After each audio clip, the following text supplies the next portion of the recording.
Hey, thanks for clicking on this video. My name is Zaji, and today I'd like to share with you a little bit about some sewing things. In particular, we're going to be talking about what I have on. This is McCall's 8195. This pattern is definitely a huge love of mine, but there's lots to talk about with it. So if you like chatting about sewing patterns, sewing content, some sew with me's, that kind of stuff, I encourage you to subscribe to the channel, but also turn on that notification bell so that we can keep chatting about sewing stuff together.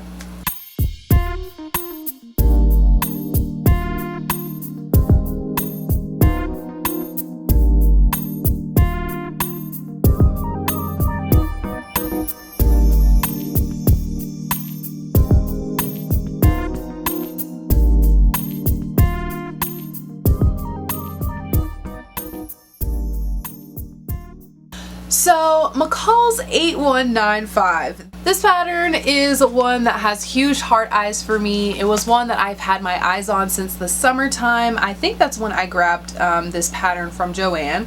It was definitely a part of one of my hauls, but I believe I did that one live right after I went to the store. So if you're interested in it, you can check out my Instagram, which I will have linked down below as well for you to see the live that I did with all these patterns that I got. But I've been really interested in this pattern because I love this neckline. Now this dress has a couple of features that I think are really interesting, and also pattern features that I really love in a dress. So for me, I love a bust line that has a V shape. It's something that I find extremely flattering on my body type, and from my knowledge, there's not really a body type that doesn't suit a V-neck. I mean, come on. This is flattering on just about everybody.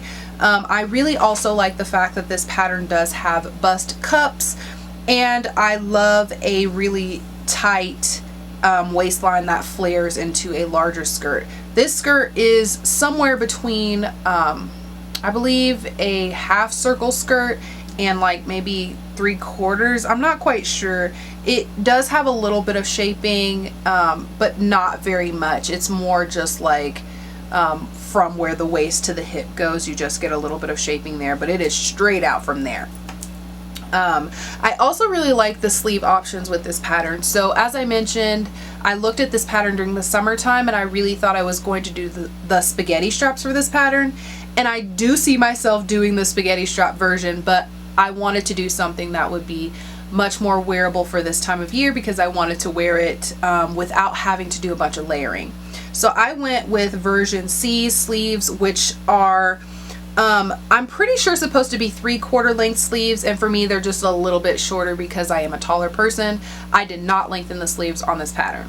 They also do have a more fluted sleeve, which has less length, but you hem it instead of adding elastic, which I also really like that version as well. That version also does have some bias binding details as well. I was thinking about adding some of that bias binding into my version, but I ended up deciding against it because I couldn't make up my mind on what kind of bias binding I thought would work best. I do like the fact that this dress closes in the back. It does have a back zipper instead of like some silly side zipper. I like the zipper in the back. One thing that I did add to this pattern just to make it easier for me to put this dress on by myself is adding a hook and eye closure to the very top of the zipper. That way I can hook the dress closed, shimmy into it, and zip it up by myself if my husband's not here to help me put it on. So I added that hook and eye, and I think that definitely does help with putting it on and taking it off so you don't, catch the fabric as easy and have that issue. It's just, an easier thing for me, and I think it definitely improved the wearability of this dress. I mean, I'm just talking about a hook and eye closure, but I did add that to my dress. For reference, I am 5'10", and my measurements fall within the packet's size 14, which is for McCall's. I'm supposed to be in a size 14, but I made this dress in a size 10.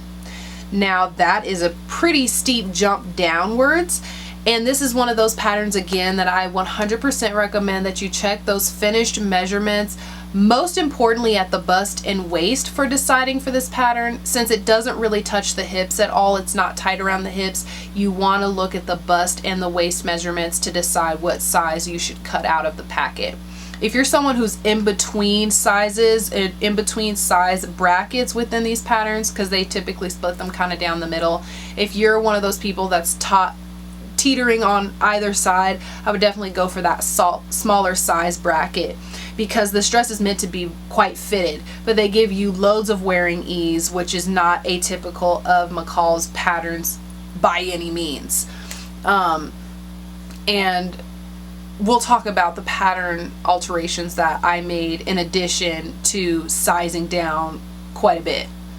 Okay, so I'm going to talk about the fabric that I use now. So I used a viscose printed poplin from Melanated Fabrics. This is the Troy print, I believe in royal or in blue, the blue shade of this print that they carry. They don't carry this color anymore, but I do know that they have the auburn shade in stock still, so I'll have that link down below for you to check out because it is absolutely stunning. I don't know why I didn't get the auburn shade, but I really love this blue. And I don't know, I've been feeling a lot of blues recently. I don't know what's going on, but I've been knitting a lot of blue things and sewing up a lot of blue things, but I'm obsessed with blues right now, and I've really just been wanting only blue stuff. I don't know. I don't know, but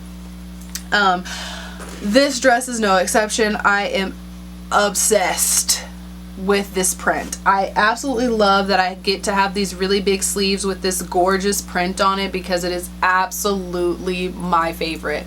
If you watch the haul, I believe it was an Instagram live haul where I first got this, I'm still obsessed. It's still my obsession. I'm still really, really, really, really pleased with this fabric.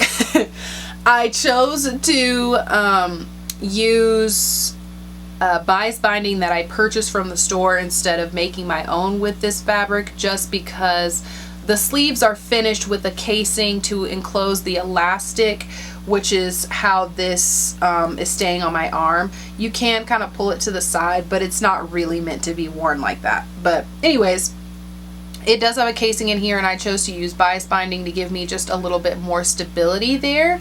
Rayon fabric can definitely be used to make casings and things, but it is a little bit more fiddly to work with bias binding in that way with viscose fabric. So I chose to just use a store-bought polyester binding in black.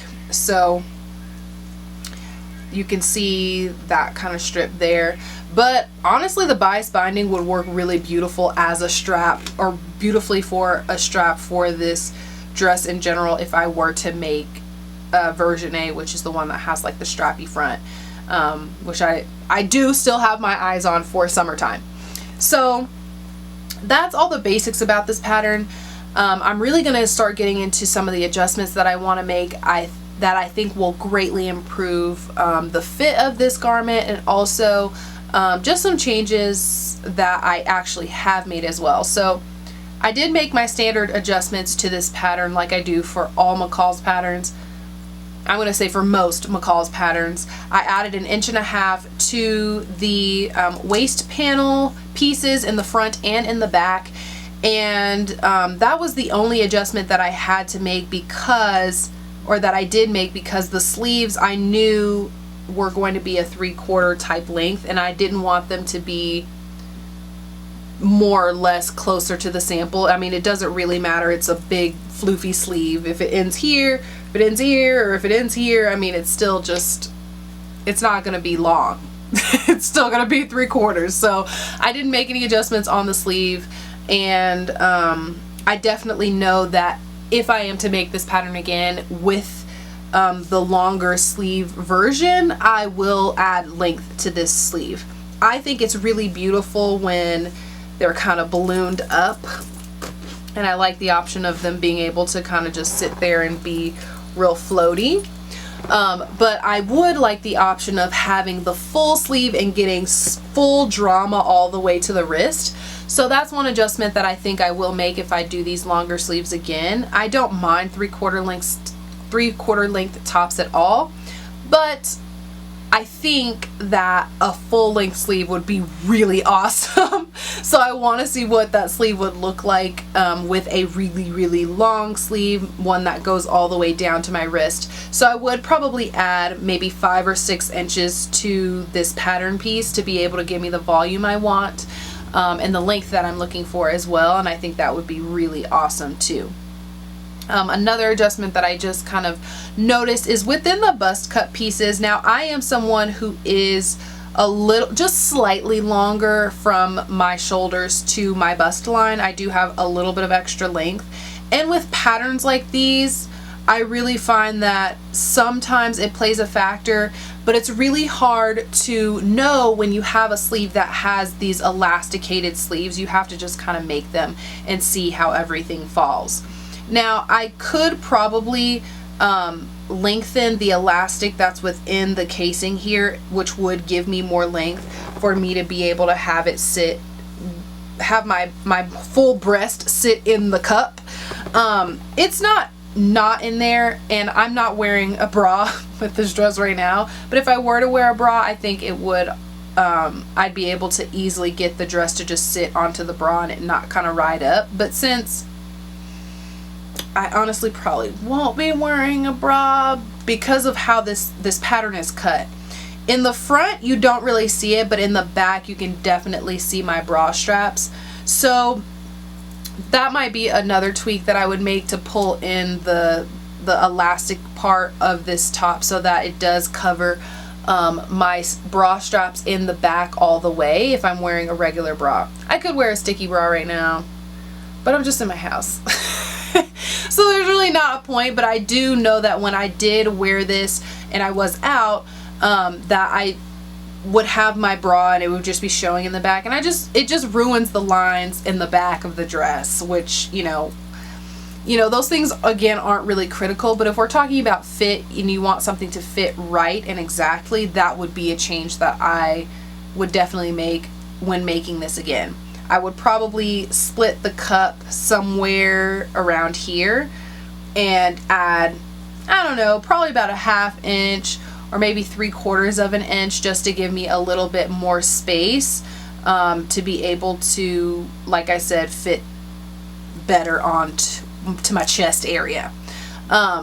Those are really the only adjustments that I would necessarily make to this pattern. Like I said, I love this dress. I love the design.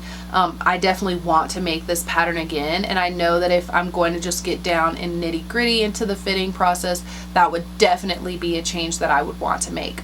But yeah, that's all I've got to talk about for this pattern. Let me know down below if you have made this pattern or if you're thinking about making it in the comment section down below. I thank you so much for watching this video, and I will see you in the next one. Bye-bye.